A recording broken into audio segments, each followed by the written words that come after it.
ব্যাপক বিতর্ক ও সমালোচনার মুখে রাজাকার স্লোগান বদলে ফেলল বৈষম্য বিরোধী ছাত্র আন্দোলন। তুমি কে আমি কে নয়, বরং তুমি নই আমি নই রাজাকার স্লোগানের কথা জানান তারা।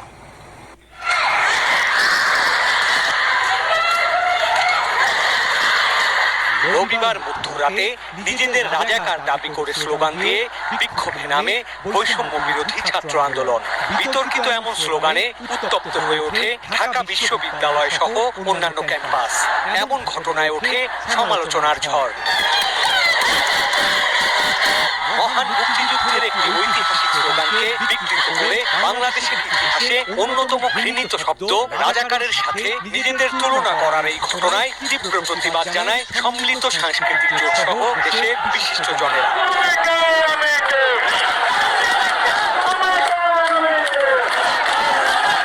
এমন পরিস্থিতিতে সামাজিক যোগাযোগ মাধ্যম